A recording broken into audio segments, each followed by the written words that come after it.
Good evening. Hello.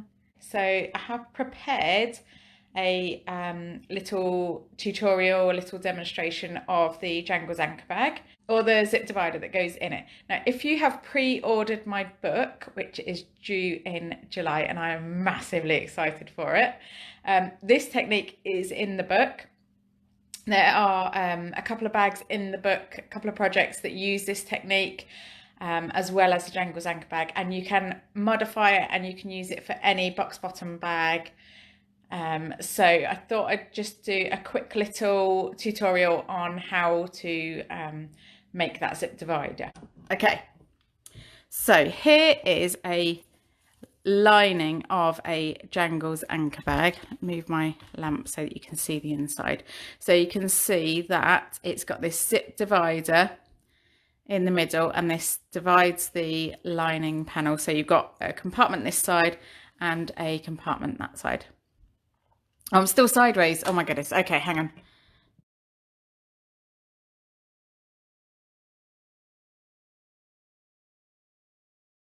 Is that better?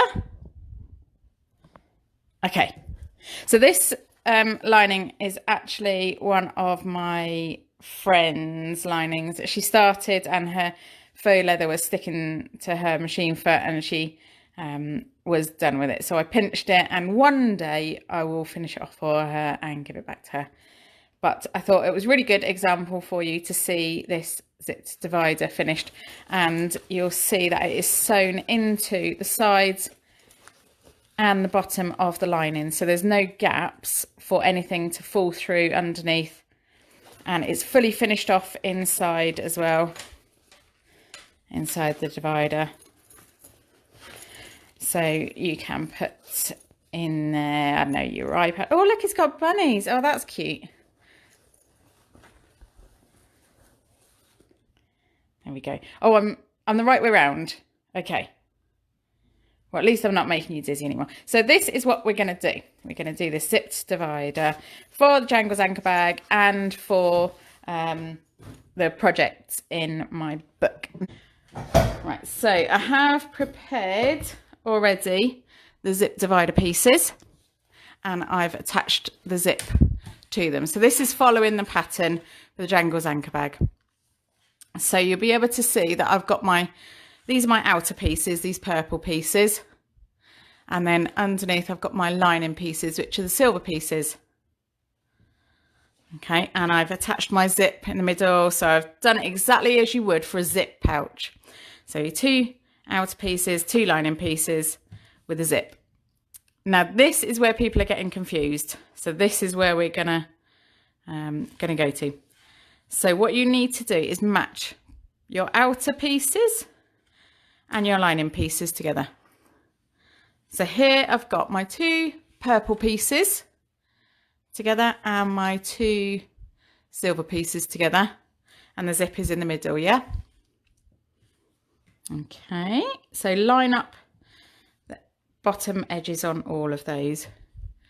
Now, bring your top stack down to the bottom edge of your bottom stack. Oh, it does match.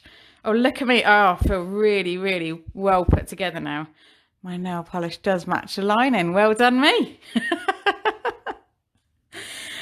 Okay, so we're bringing the bottom stack or the lining stack to the same edge. Okay, and don't worry about where your zip is here. So in this stack, I've got my silver matching silver, and my purple matching purple. Okay, you see that okay? And we're ignoring the zip. Then we're going to pop a few pins in here. You'll do these marks next, so ignore those. I'm going to pop a couple of pins in to keep these layers together. That's all 4 layers all together.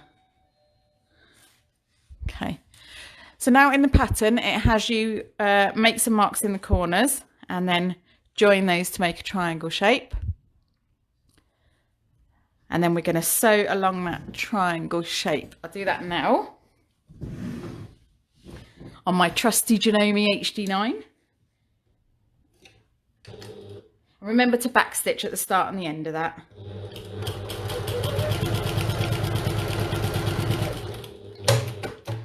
And I've sewn through all 4 layers along that corner line.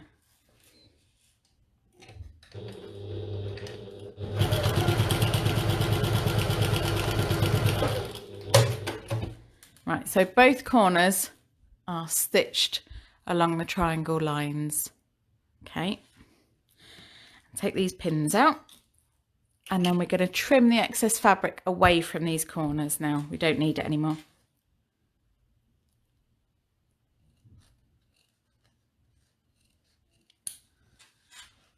Okay.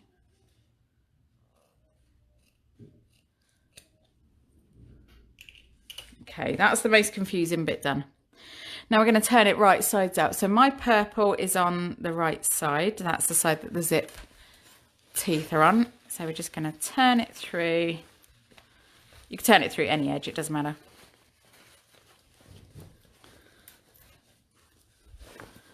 Okay, until all the layers are out.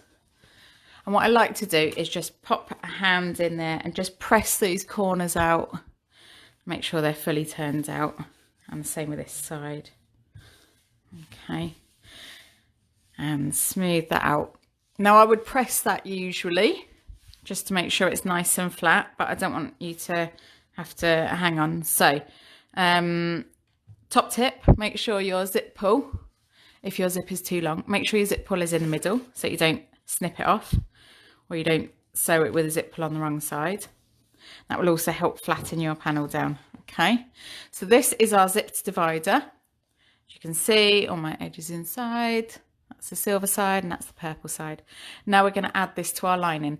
The side edges and the bottom edge are raw, but the corners are neatly finished off. These are going to be seen in the lining panels. So I've got my lining panels here. Do you know, top tip, if you want to choose fabrics very quickly, do it when you're on a deadline, because it's really easy to choose them when you've only got 10 minutes, which is what I had. So so I've got my lining bottom and I've got my lining top and I've stitched them together. Now the pattern has a zip bridge, but I've left that off so that you can see these lining panels a little bit easier, and I've added magnetic snap. This lining top and the zip bridge is quite low in the bag so that you've got space to zip up your bag and then add an umbrella on top. So if you're out and it's a wet day and you want to carry an umbrella, you can, once you're not using it, obviously when it stops raining, which is basically never in Wales, you can roll it up, zip up your bag and place it in the top of your bag on top of the zip.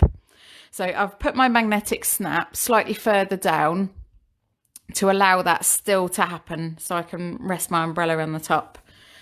But I didn't want to add zip bridge to this one because otherwise you wouldn't be able to see very easily what's going on. Now on the pattern piece, it's got a little mark on the side there for zip divider placement. Yours won't have letters missing because you'll have changed your ink recently, probably. Or you might have bought the paper pattern, which, to be fair, for only £2 extra is well worth it. So transfer those marks over to the lining panels. So lay that pattern piece on top and just transfer the marks from the pattern piece onto the lining panel. And that is where you're going to line up the edge of the zip divider, or the top of the zip divider, sorry. So the first thing we do is lay the zipped divider on the bottom edge of the lining bottom. And you should have, in theory, marked your centres at the start if you'd read the pattern accurately, which I very rarely seem to do. So you can line up your middles, but basically just make sure it's centred on the width of your panel. Then you are going to add the second piece of lining on top, sandwiching that zip divider in between them. Okay, and I'm just going to add some pins to keep it all together. This does get a little bit thick, but most machines should be able to handle it. It's not faux leather or anything. So now we're going to stitch through all of these layers along the bottom edge. Okay, only the bottom edge. Don't worry about the sides for now. We'll just stitch that and then we'll come back to the sides. Okay, I'll just move you over a bit so you can see my sewing. There we go. So from the very edge, so from that edge all along the bottom to that edge. Okay, and you're using the regular seam allowance for this one.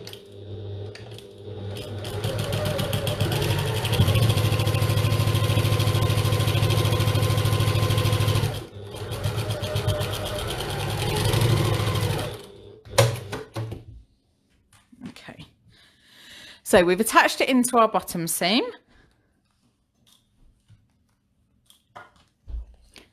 Now, this technique is the one for doing box corners, so that's why we kept it out of the boxed corner there. Corner's completely free. Okay, so we're attached to the bottom seam of the lining panels.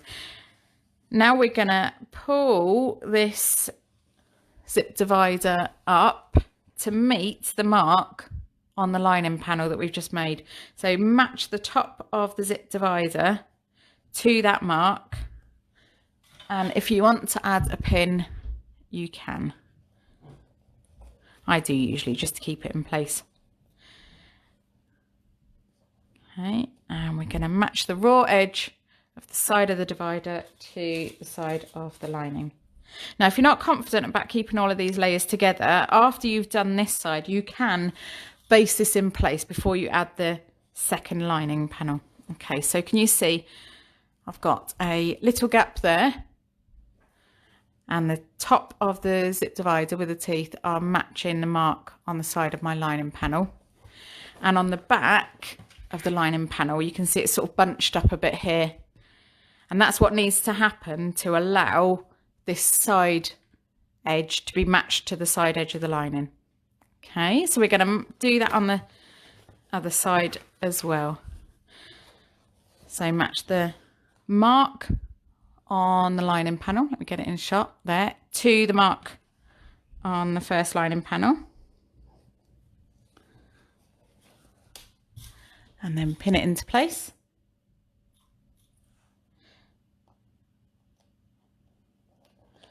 I'm going to match up my lining tops. So because I've used a really bold contrast, I'm just going to make sure that those are matching perfectly before I clip them into place.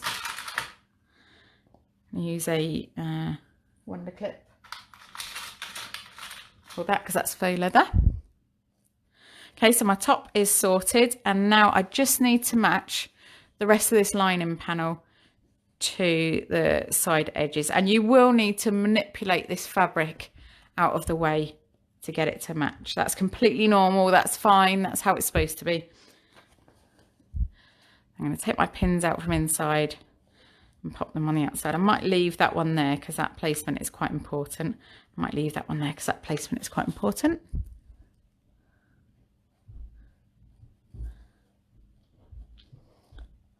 Okay, now if your bottom doesn't quite match, that's okay. As long as your seam between your lining top and your lining bottom match up on that side edge, that's fine. So now we're going to sew all the way along this side seam from the bottom to the top.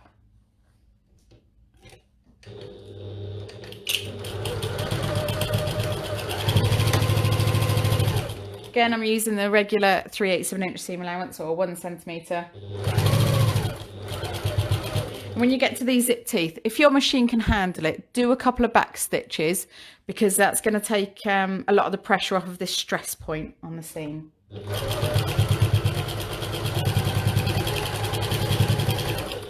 I say a couple, I just do it until I get bored.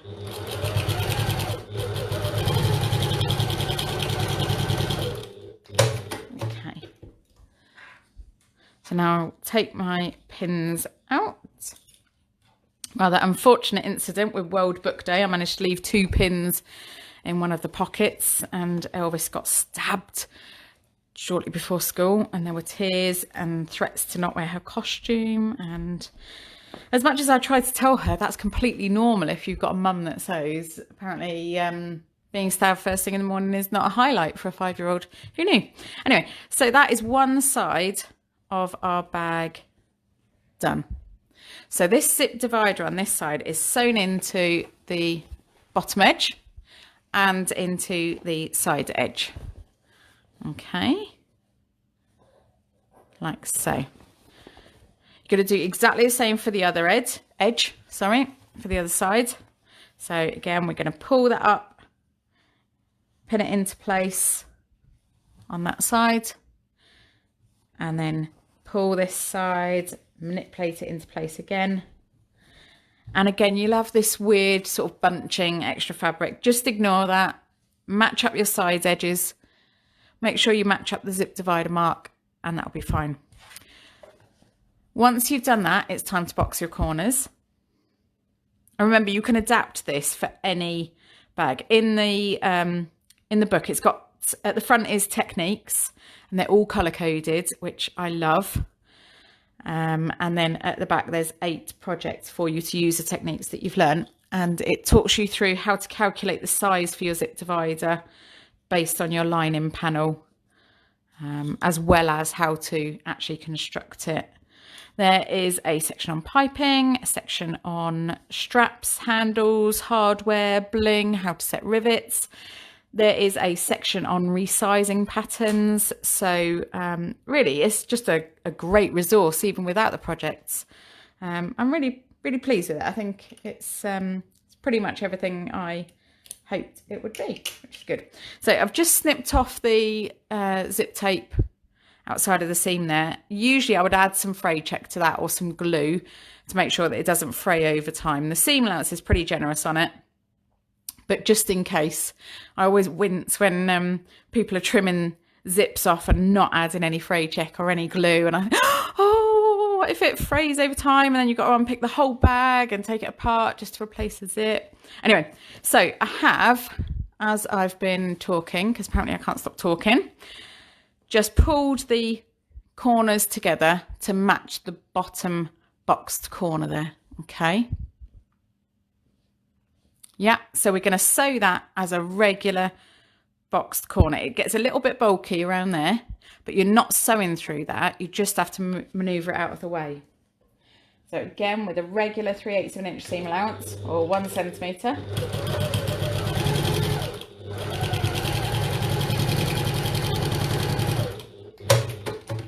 And if you want to do a second line of stitching just for reinforcement, you can. That's fine.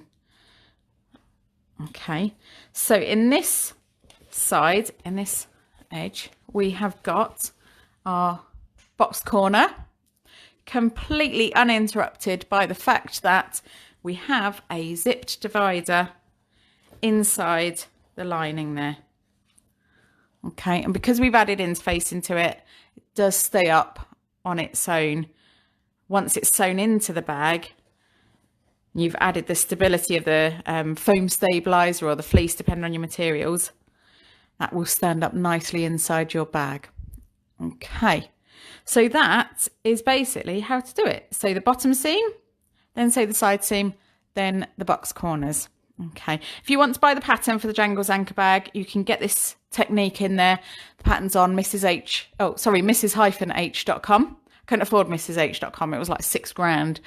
It's on Mrs.-H.com if you want to pre-order the book. If you pre-order it from us, it's £16.99 in Great British pounds, and it's due out in July. And everybody who orders their book directly from us will have a signed copy by me, which may take a few days. But we'll get them out to you as close to the release date as we can. And if you're international or you're in using a different currency, no problem, it will convert it at checkout. So shall we try turning this back around again without making you go dizzy? Let's see. Hang on, there we go. Oh, here we go. Hi. So that was how to sew in a zipped divider on the Jangles Anchor Bag. If you've been struggling with that, I hope that helps. If not, please do ask us, ask in comments, or make a new post, or contact the page. If you've ever got any questions with the patterns, please do contact us. Either send us a message on the Facebook page or send us an email. Contact us directly, because we'll be able to help you directly then. Okay, thanks for watching, and I look forward to reading all your comments back now that I can see you, and I hope you have a good evening. Bye.